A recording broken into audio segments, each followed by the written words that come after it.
नमस्कार, मैं नीलिमा शर्मा राजसमंद, राजस्थान से। श्री कबीरदास जी की अगली विशेषता के बारे में विवेचन करने से पहले आज हम कुछ अपनी आत्मिक ऊर्जा के बारे में बात कर लेते हैं, क्योंकि हमारा उद्देश्य सिर्फ ज्ञान बांटना नहीं है। उस ज्ञान को अपने जीवन में धारण करना, अपनी रोजमर्रा के जीवन में अपनाना, ये भी हमारा उद्देश्य है। और धारण करने के लिए, ज्ञान को अपनाने के लिए भी ऊर्जा की जरूरत होती है। नहीं तो ज्ञान तो आजकल हर जगह आपको मिल जाएंगे, सूचनाएं बहुत हैं। इस आज के युग में मीडिया के थ्रू कई जगह ऐसी है, ग्रुप्स में आपको ज्ञान की बातें बहुत मिल जाती हैं, पर जरूरत है उसको सिर्फ पढ़ना, सुनना और फॉरवर्ड करने के बजाय उसको अपने जीवन में भी अपनाने की बात है। सबसे महत्वपूर्ण बात तो यही है कि इन जो विलक्षण ज्ञान है, जो उपयोगी ज्ञान है, उसको अपने जीवन में धारण करें। उसके लिए ऊर्जा की आवश्यकता होती है। और वैसे तो हमारी आत्मा के अंदर बहुत ऊर्जा है। आत्मा इसलिए कह रहे हैं क्योंकि ये वैज्ञानिक रिसर्च से साबित हो चुका है। आजकल देश विदेश में ये सैद्धांतिक प्रमाणिकता बढ़ती जा रही है कि हमारे अंदर एक ऊर्जा है, जिसको हम आत्मा भी कह सकते हैं, जैसे चेतना भी कहते हैं। वो ऊर्जा शरीर से अलग है और वही शरीर से कर्म करवाती है, वही शरीर को चलाती है। तो इस ऊर्जा में 7 तरह के गुण होते हैं: शांति, प्रेम, पवित्रता, ज्ञान, शक्ति, सुख और आनंद। सुख और आनंद 2 अलग बातें हैं, इसका विवेचन हम फिर कभी करेंगे। पर अभी ये जान ले कि हम सत्वगुणी आत्मा है, और ये आत्मा के जो गुण है ये सभी में है। हर जीवात्मा में, हर मनुष्य आत्मा में ये गुण विद्यमान है। जरूरत है उसको समझने की, उसको महसूस करने की और उसे जागृत करने की। आज हम इस बारे में बात करेंगे ताकि हमारी ऊर्जा, आत्मिक ऊर्जा जागृत हो जाए, हमारी शक्ति जागृत हो जाए, तो हम इन ज्ञान की बातों को अच्छे से समझें और अपने जीवन में अपनाएं। ये ठीक उसी तरह है जैसे हमें खाद्य सामग्री बहुत अच्छी अच्छी मिल गई है, हमने इकट्ठा कर लिया, उसके बारे में ज्ञान भी प्राप्त कर लिया है, पर जब तक हम उसका सेवन नहीं करेंगे तब तक हमारी शारीरिक ऊर्जा कैसे बढ़ेगी, हमारा शरीर कैसे स्वस्थ होगा। स्वस्थ शरीर करने के लिए उन अच्छी बातों के गुणों को लेने के लिए या उसका फायदा लेने के लिए हमें सेवन करना आवश्यक होता है। उसी तरह ज्ञान की बातों को भी सेवन करना पड़ेगा, उसका मनन चिंतन करके अपने अंदर उसका संचार करना पड़ेगा, उसको पचाना पड़ेगा, कह लीजिए। तो पचाने के लिए शक्ति की आवश्यकता होती है। इस शक्ति को ही हम आज बढ़ाने का काम करते हैं। सबसे पहले तो ये देख लें कि इस बात को जान ले कि शक्ति तो है हमारे अंदर, पर हमने बहुत सालों से इस शक्ति का उपयोग नहीं किया है, तो ये शक्तियां कहीं दब गई हैं। अक्सर ये होता है किसी चीज का हम उपयोग नहीं करें या शरीर के भी किसी अंग को काम में नहीं लाएं, तो वो उसकी महत्ता कम हो जाती है, उसकी जो सक्षमता है वो कम हो जाती है। तो सक्षमता को बढ़ाने के लिए या आत्मिक ऊर्जा को बढ़ाने के लिए हमें अपने में ठहरना होगा। पहले तो समझना होगा अपनी शक्ति को और अपने विचारों को देखना होगा, उसका निरीक्षण करना होगा। ईश्वर के शरण में जाके उनको याद करके उनसे मदद लेनी होगी कि इन शक्तियों को बढ़ाएं। फिर से शक्ति को बढ़ाना तो ठीक है, लेकिन उससे पहले एक और बात को अपने को ध्यान रखना पड़ेगा कि इन शक्तियों का लीकेज भी, आजकल रिसाव भी बहुत हो रहा है। पहले ही आत्मा की शक्ति कलयुगी प्रभाव या भौतिकतावादी भौतिकवादिता के नाम से कम हो गई थी। हम स्थूल में ज्यादा उलझते हैं बजाय कि सूक्ष्म निरीक्षण करने के। तो इन बातों को विशेष ध्यान देना होगा कि हम हमारा नजरिया सूक्ष्म की ओर रखें। और इस लीकेज को, क्या होती है लीकेज और इसको कैसे खत्म करें, आइए उसके बारे में बात करते हैं। आत्मा की ऊर्जा को कम करने का एक बहुत बड़ा कारण है व्यर्थ चिंतन, व्यर्थ विचार। कहा जाता है कि मन में 1 मिनट में हजारों विचार चलने लगते हैं। अब इन हजारों विचारों में हमारे विचार किस तरह के हैं, इसको हमें देखना पड़ेगा, इसके बारे में सजग होना पड़ेगा। आमतौर पर सकारात्मक विचार तो बहुत कम चलते हैं, नकारात्मक भी परिस्थिति के अनुसार चलते हैं, पर व्यर्थ के चिंतन, व्यर्थ विचार हमेशा चलते रहते हैं। इन व्यर्थ विचारों का हमारे जीवन में विशेष कोई महत्व नहीं होता।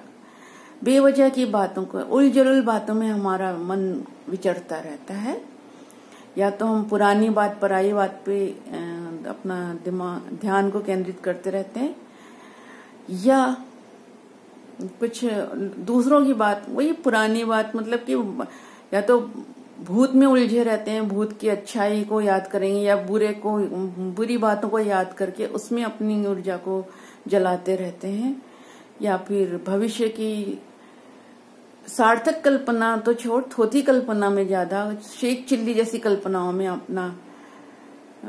अपनी शक्ति को खत्म करते रहते हैं। ये दोनों बातें ही बहुत ही नुकसानदायक है, इनसे बचना चाहिए। कोशिश यही करना चाहिए कि वर्तमान में रहें, जो हमारे बस में है उसमें हमारा पूरा योगदान दें, और जो हमारे बस में नहीं है उसको ईश्वर पे छोड़ देना चाहिए। अक्सर हम यही करते हैं कि हम अपनी कमी कमजोरी पर, अपने ऊपर ध्यान, अपनी क्षमता पर ध्यान नहीं देके हम दूसरों की कमी कमजोरी, उसकी क्षमता और को देखते हैं और उसको सुधारने की कोशिश करते हैं, जो एक हमारी आत्मिक ऊर्जा को खत्म करने का बहुत बड़ा कारण है। दूसरों में गलतियां देखना, दूसरों की बुराइयों को देखना और उसको सुधारने की कोशिश करना, ये एक तरह से हमारी बेवकूफी ही कह लीजिए।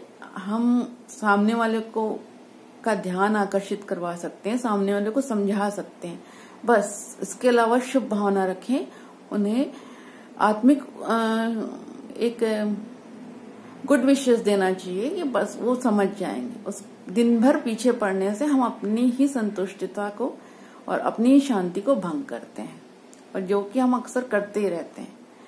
ये ऐसा क्यों? हाँ, देखिए, अध्यात्म में कहा जाता है कि आत्मिक ऊर्जा के लीकेज के या उसके शरीर से बाहर जाने से, मन से बाहर जाने के 5 रास्ते होते हैं। कब, क्या, क्यों, कैसे, कौन। ये 5 दरवाजे हैं मन के, जिससे हमारी ऊर्जा बाहर निकलती। इन दरवाजे को हमेशा बंद करना चाहिए। ये कौवे जैसे जो करते हैं अपन, जैसे बेवजह कौवा काव काव करता है, उसका कोई तुक नहीं रहता, उसका कोई महत्व नहीं रहता। इसी तरह हमारा क्या, क्यों, कैसे, कब, क्यों, ये सब हमारी ऊर्जा को बस नष्ट करते हैं। इसका कोई विशेष महत्व नहीं होता। बेवजह के तर्क बढ़ते हैं और अपनी अशांति बढ़ती है। इन सब चीजों से बचना चाहिए। किसी विशेष कारण की वजह से परिस्थितियां, घटनाएं घटित होती हैं।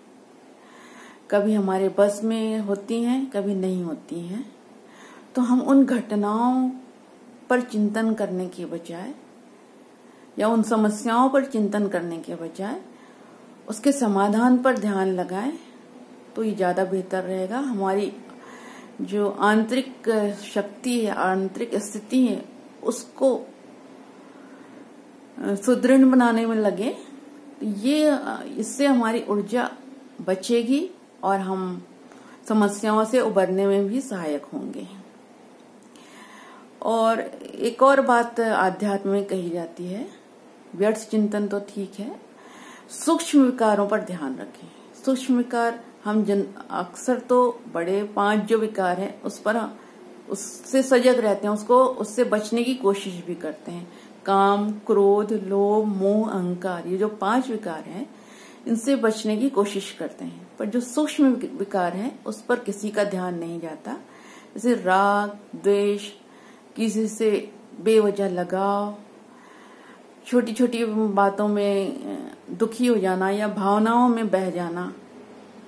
भावनाओं में बह जाना ये अध्यात्म में इसको फीलिंग कहते हैं। फीलिंग जिसको होती है उसको फ्लू हो जाता है, ऐसा कहा जाता है।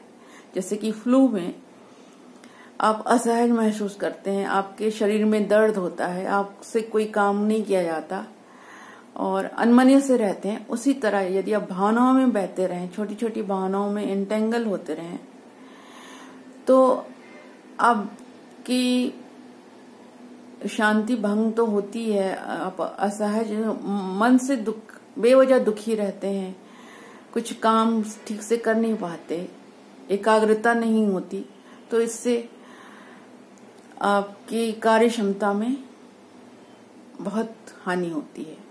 तो फीलिंग से बचना जरूर चाहिए। सबके लिए प्रेम भाव रहे, शुभ भाव रहे, पर बेवजह जो अंग्रेजी में कहते हैं इंटेंगल नहीं हो, इस बातों का ध्यान रखें। एक और बात होती है कि हम व्यक्ति परिस्थिति के प्रभाव से मुक्त रहें। चाहे कैसा भी व्यक्ति हो, चाहे कैसी भी परिस्थिति हो, वो सब बाहर है, उसे हम अपने मन के अंदर नहीं हावी होने दें। आजकल आभासी दुनिया के दिन है, बहुत लोगों से संपर्क होता है, तो जिससे आपके विकारों में कमी हो, जिससे आपकी अच्छाई बढ़े, जिससे आप शांत महसूस करें, जो आपको सफल होने में सहायक हो, या जिससे आपकी आत्मिक ऊर्जा बढ़े, वैसे लोगों के संपर्क में रहिए। हर किसी के संपर्क में मत रहिए, हर कुछ बातें मत पढ़िए, हर सूचनाओं पे मत ध्यान दीजिए। जो जरूरी है, जो आपकी सहजता को बढ़ाता है, ऐसी बातों पर ध्यान देना चाहिए, जिससे आप असहज हो जाएं, जो आपकी मानसिक स्थिति को विकृत करे। इन बातों को बिल्कुल नकार देना चाहिए। ये छोटी छोटी बातें हैं, पर बहुत काम की बातें हैं। इन सब बातों का जरूर ध्यान देना चाहिए। और एक और बात, निंदा और प्रशंसा दोनों में ही अपनी आत्मिक स्थिति को तटस्थ बनाए रखें। प्रशंसा में बहुत फूले नहीं समाना है, निंदा में बहुत हताश नहीं होना है। निंदा प्रशंसा सामने वाले के नजरिए पर निर्भर करता है। ये बातें इतनी हावी नहीं हो जाए कि इससे हमारी कार्य क्षमता प्रभावित हो, इस बात का जरूर ध्यान रखना चाहिए, जिससे हमें हमारे लक्ष्य को प्राप्त करने में सहायता मिले। हम भटके नहीं, शांत संयमित रहने में सक्षम हों। जब हम शांत संयमित रहेंगे, जब बेवजह की बातों में उलझेंगे नहीं, जब व्यर्थ चिंतन से मुक्त होंगे, हमारी बहुत सारी ऊर्जा बचेगी और उस ऊर्जा को हम अपने अंदर परिमार्जन करने में लगा सकते हैं। यही निवेदन है। सादर धन्यवाद।